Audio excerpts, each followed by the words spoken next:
دوست کی سٹوری میں خوش آمدید۔ اگر آپ بھی کسی نام سے رائل سٹوری بنوانا چاہتے ہیں تو اپنا نام کامنٹ کریں اور چینل کو ضرور سبسکرائب کریں۔ یہ کہانی ہے ایک ایسی شہزادی کی جو سب کو حقیر سمجھتی تھی، جس کا حسن سب کو دیوانہ کر دیتا تھا مگر اس کا غرور ہر دل توڑ دیتا تھا۔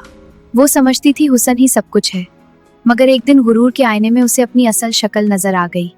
پھر ایک دن ایک ایسا شخص آیا جس نے اس کی پوری دنیا بدل دی۔ یہ اس زمانے کی بات ہے جب ایک ایسی سلطنت تھی جہاں انصاف محض قانون کی کتابوں میں نہیں بلکہ لوگوں کے دلوں میں زندہ تھا، جہاں امن صرف تلواروں کی طاقت سے نہیں بلکہ حکمران کی دانائی سے قائم تھا۔ وہاں ایک عظیم بادشاہ حکومت کرتا تھا، اس کا نام بادشاہ فرید الدین تھا۔ اس سلطنت کے بازار ہمیشہ آباد رہتے، کھیت سرسبز و شاداب رہتے، اور رات کے وقت بھی لوگ بے خوف ہو کر اپنے گھروں کے دروازے کھلے رکھتے تھے۔ رعایا جانتی تھیں کہ اگر ان پر کوئی ظلم ہوا تو بادشاہ فرید الدین خود ان کی فریاد سنے گا۔ لوگ اسے اس کے تاج و تخت کی وجہ سے نہیں بلکہ اس کی شفقت، رحم دلی اور انصاف کی وجہ سے چاہتے تھے۔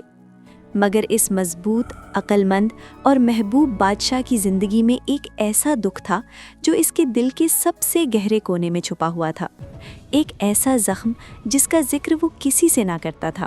اس کی اکلوتی بیٹی شہزادی گلناز۔ شہزادی گلناز حسن و جمال کا ایسا شاہکار تھی کہ اس جیسی خوبصورتی آس پاس کی کسی سلطنت میں نہ دیکھی گئی تھی۔ اس کی آنکھیں نیلم کی طرح چمکتی تھیں، مگر ان نیلی آنکھوں میں نرمی کے بجائے غرور کی ایک مستقل چمک بسی ہوئی تھی۔ اس کے سنہری بال سورج کی کرنوں کی مانند اس کے شانوں پر بہتے تھے، اور اس کا چہرہ ایسا دلکش تھا کہ جو ایک بار دیکھ لیتا دوبارہ نظر ہٹانا مشکل ہو جاتا۔ اس کی مسکراہٹ میں ایک عجیب سی کشش تھی، اگر وہ کسی پر مسکرا دیتی تو سامنے والا خود کو دنیا کا خوش قسمت ترین انسان سمجھنے لگتا، مگر یہ مسکراہٹ بہت کم لوگوں کے نصیب میں آتی تھی۔ زیادہ تر لوگوں کے حصے میں اس کی سرد نظریں اور طنزیہ ہنسی آتی۔ درباری اکثر آہستہ آواز میں کہتے، اللہ نے اسے حسن سب سے زیادہ دیا ہے، مگر شاید دل کی نرمی کم دے دی۔ اس بے مثال حسن کے ساتھ اس کے دل میں غرور بھی اتنا ہی بے مثال تھا۔ شہزادی گلناز خود کو دنیا کی سب سے افضل ہستی سمجھتی تھی اور دوسروں کو کمتر جاننے میں ذرا بھی جھجک محسوس نہیں کرتی تھی۔ اسے یقین تھا کہ حسن ہی اصل طاقت ہے، اور جس کے پاس حسن ہو وہ کسی کے سامنے جواب دہ نہیں ہوتا۔ وہ اکثر آئینے کے سامنے کھڑی ہو کر خود کو دیکھتی اور دھیرے سے کہتی، یہ دنیا میرے لیے بنی ہے اور لوگ مجھے دیکھنے کے لیے۔ جو میرے برابر نہ ہو وہ میرے قابل نہیں۔ محل کی دیواریں کئی بار یہ جملہ سن چکی تھیں، اور کنیزیں ایک دوسرے کی طرف دیکھ کر خاموش آہیں بھرتی تھیں۔ دور دور کی سلطنتوں سے شہزادے، رئیس، بہادر سپاہی اور دولت مند سردار شہزادی گلناز کے حسن کے چرچے سن کر محل کا رخ کرنے لگے۔ کوئی نایاب جواہرات لاتا، کوئی ریشم و عنبر کے تحفے، کوئی اپنی وفاداری کی قسمیں کھاتا اور کوئی اپنی بہادری کے قصے سناتا۔ ایک شہزادہ بڑے فخر سے بولا، اگر آپ میری مالکہ بنے تو میں اپنی پوری سلطنت آپ کے قدموں میں رکھ دوں گا، اے شہزادی گلناز۔ مجھے سلطنتیں متاثر نہیں کرتی۔ گلناز نے اس کی طرف سرسری نظر ڈال کر کہا، اور ایک رئیس نے عاجزی سے کہا، میری زندگی، میری دولت سب آپ کے نام ہے۔ میں کسی کی خیرات قبول نہیں کرتی۔ اور یوں ہر آنے والا آخر کار خالی ہاتھ، جھکی ہوئی نظروں اور ٹوٹے ہوئے دل کے ساتھ واپس لوٹ جاتا۔ محل کے صحن میں اکثر ایسے قدموں کی آوازیں گونجتی تھیں جو امید لے کر آئے تھے اور ذلت لے کر جا رہے تھے۔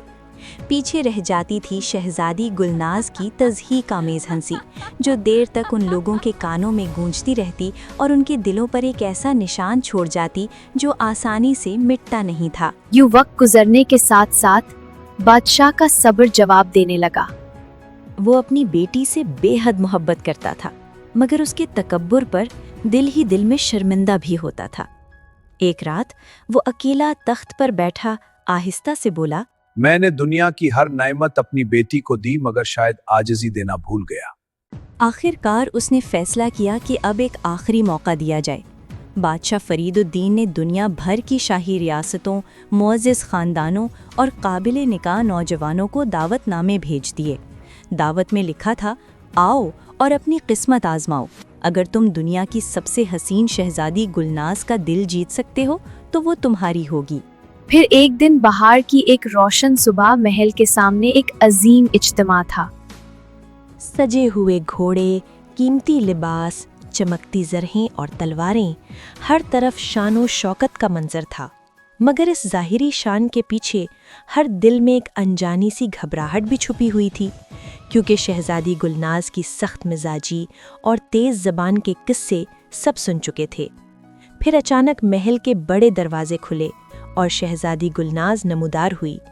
وہ نیلے ریشمی لباس میں ملبوس تھی جو اس کی آنکھوں کے رنگ سے ہم آہنگ تھا، اور چہرے پر وہی پرانا غرور جھلک رہا تھا۔ شہزادی آہستہ آہستہ ایک ایک امیدوار کے سامنے سے گزری۔ ایک فربا رئیس کو دیکھ کر اس نے طنزیہ مسکراہٹ کے ساتھ کہا، میں تمہیں قبول نہیں کرتی شراب کے مٹکے۔ پھر ایک لمبے اور حد سے زیادہ پتلے شہزادے کو گھور کر بولی، میں تمہیں قبول نہیں کرتی بانس کی لاٹھی۔ ایک زرد رنگ رائس پر نظر ڈالتے ہی اس کے منہ سے نکلا، میں تمہیں قبول نہیں کرتی آئے موت کے سائے۔ شہزادی گلناز کا ہر جملہ کسی تلوار کی طرح ہوتا تھا جو سامنے والے کی عزت کا گلا کاٹ دیتا تھا۔ یوں ایک ایک کر کے سب کی تذلیل ہوتی رہی، یہاں تک کہ وہ آخری شخص کے سامنے آ کر رکی۔ وہ قداور، مضبوط اور خاموش طبیعت کا مالک تھا۔ اس کی آنکھوں میں ایک عجیب سی گہرائی تھی، جیسے وہ شہزادی گلناز کے غرور کے پار اس کے دل کو دیکھ رہا ہو۔ وہ بے حد حسین تھا، وقار سے کھڑا تھا، اور پہلی بار گلناز کو کوئی واضح عیب نظر نہ آیا۔ چند لمحوں کی خاموشی کے بعد گلناز نے کہا، ماں تمہیں قبول نہیں کرتی داڑھی والے آدمی۔ مگر اس بار اس کی آواز میں وہ غرور نہ تھا جو پہلے تھا، بلکہ ایک انجانی سی بے چینی شامل تھی۔ بادشاہ فرید الدین یہ سب دیکھ رہا تھا، ہر لفظ اس کے دل پر بوجھ بن کر گرتا جا رہا تھا۔ یہاں تک کہ جب سب امیدوار واپس لوٹ گئے تو اس کا دل مکمل طور پر ٹوٹ چکا تھا۔ اس نے شہزادی گلناز کو دربار میں طلب کیا اور گرج کر کہا، بس بہت ہو چکا ہے گلناز، تیرا غرور اب ناقابل برداشت ہو چکا ہے۔ کیونکہ تجھے کوئی شریف آدمی پسند نہیں آیا تو میں قسم کھاتا ہوں کہ اب تم اس پہلے فقیر یا گانے والے سے شادی کرو گی جو محل کے دروازے پر آئے گا۔ شہزادی گلناز بادشاہ کی باتیں سن کر ہنسنے لگی۔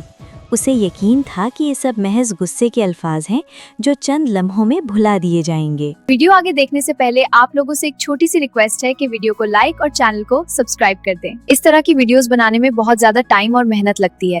آپ کا ایک سبسکرائب ہمیں بہت موٹیویٹ کرتا ہے۔ مگر اگلی صبح محل کے دروازے پر ایک بوسیدہ حال گویا کھڑا تھا۔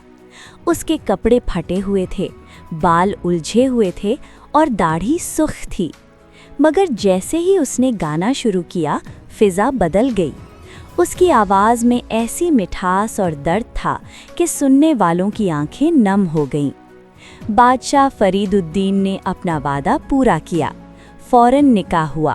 شہزادی گلناز روئی، گڑ گڑائی، مگر کوئی فائدہ نہ ہوا، اور یوں وہ شاہی محل سے نکال دی گئیں۔